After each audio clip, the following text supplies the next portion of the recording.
الحمد لله رب العالمين والصلاة والسلام على سيد الأنبياء والمرسلين أما بعد فأعوذ بالله من الشيطان الرجيم بسم الله الرحمن الرحيم قرآنی وظائف قرآن پاک میں سے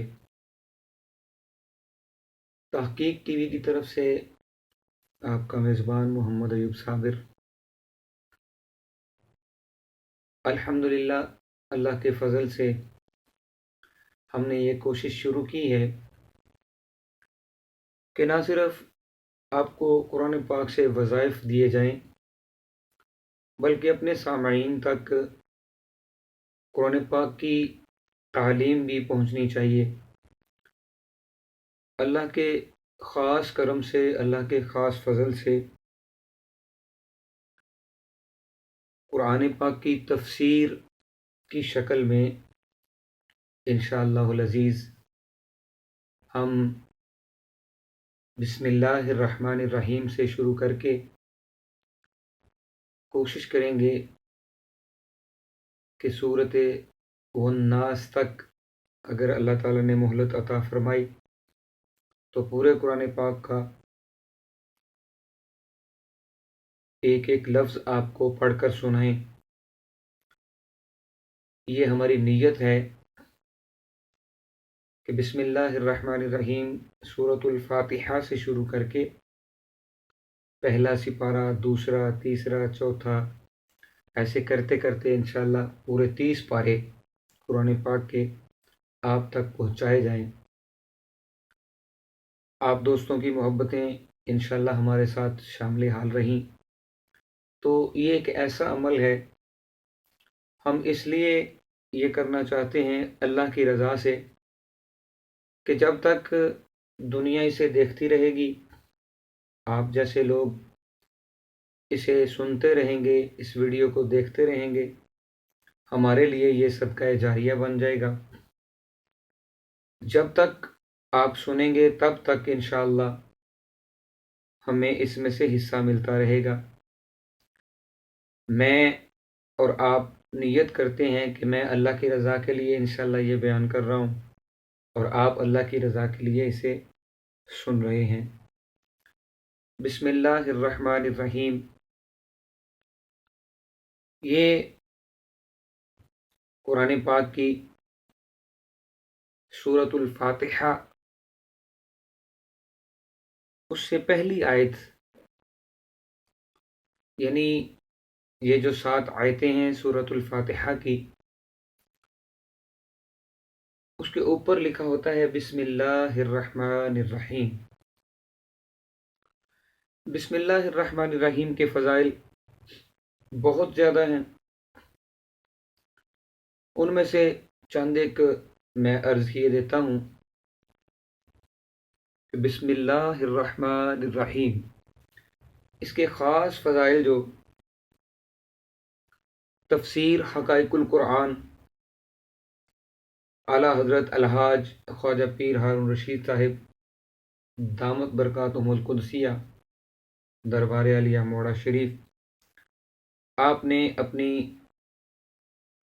تفسیر جو انہوں نے قرآن پاک کی لکھی ہے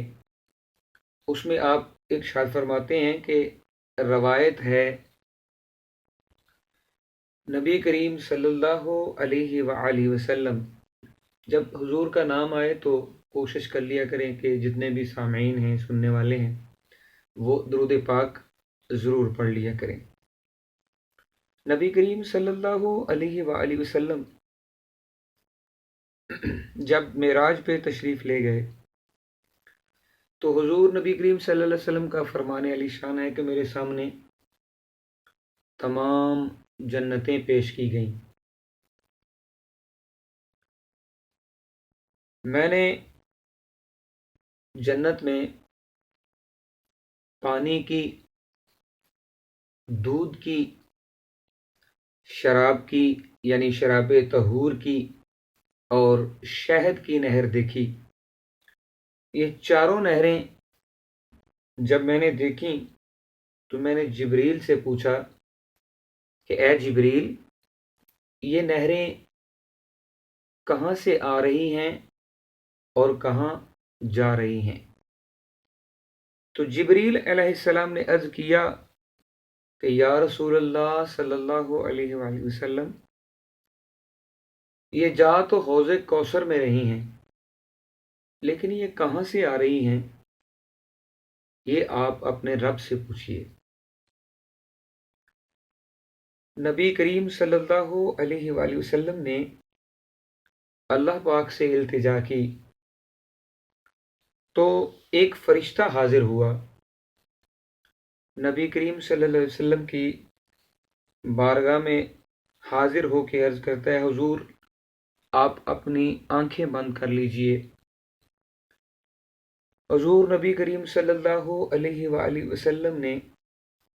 اپنی آنکھیں بند کی تو اس نے عرض کی، حضور آنکھیں کھولیے۔ جب نبی کریم صلی اللہ علیہ وسلم نے اپنی آنکھیں کھولی تو آپ نے ارشاد فرمایا، میں نے دیکھا کہ ایک درخت ہے جو سفید موتیوں کی طرح ہے، سفید موتیوں کا قبہ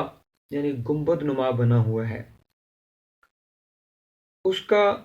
سونے کا دروازہ ہے جو بہت بڑا ہے، بہت بڑا ہے سونے کا دروازہ، اتنا بڑا ہے کہ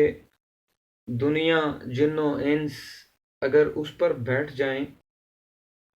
تو یوں لگے جیسے کسی پہاڑ پہ پرندے بیٹھے ہوئے ہیں۔ میں نے دیکھا کہ نہریں اس میں سے باہر آ رہی ہیں، یہ دیکھ کر میں واپس ہونے لگا تو اس فرشتے نے عرض کی کہ آپ صلی اللہ علیہ وآلہ وسلم اس قبا کے اندر داخل کیوں نہیں ہو رہے؟ تو حضور ارشاد فرماتے ہیں کہ میں نے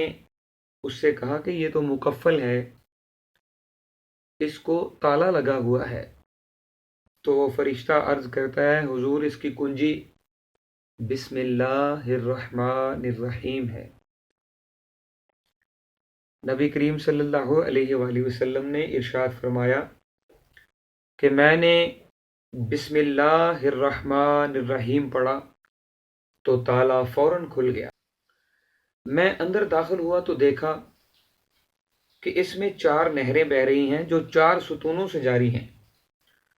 چاروں ستونوں پر بسم اللہ الرحمن الرحیم لکھا ہوا ہے۔ میں نے غور سے دیکھا تو پانی کی نہر جو بسم اللہ یعنی با سین اور میم ہے نا، اس میم سے پانی کی نہر نکل رہی ہے، اور دودھ کی نہر اللہ، اس کی ہا جہاں ہا ختم ہوتے نا، ہا کے نیچے سے دودھ کی نہر نکل رہی ہے، اور جو شراب طہور ہے اس کی نہر الرحمن کی میم سے نکل رہی ہے، اور شہد کی نہر الرحیم کی میم سے نکل رہی ہے۔ معلوم ہوا کہ چاروں نہروں کا منبع بسم اللہ الرحمن الرحیم ہے، اور یہ چاروں نہریں یہاں سے نکل کر سیدھی حوض کوثر میں جا کر مل جاتی ہیں۔ سبحان اللہ۔ تو اللہ تعالیٰ نے ارشاد فرمایا، اے محبوب، آپ کی امت کا جو شخص پاک ہو کر خالص نیت کے ساتھ مجھ کو ان اسماء کے ساتھ یاد کرے گا اور کہے گا بسم اللہ الرحمن الرحیم، تو میں اسے ان چاروں نہروں سے پلاؤں گا۔ سبحان اللہ۔ روایت میں منقول ہے کہ اللہ تعالیٰ کے 3000 اسماء ہیں، 1000 ملائکہ کے سوا کوئی نہیں جانتا، 1000 کو انبیاء جانتے ہیں، 300 تورات میں ہیں، اور 700 اسماء پاک ایسے ہیں جن کو اللہ تعالیٰ نے اپنے علم میں رکھا ہے۔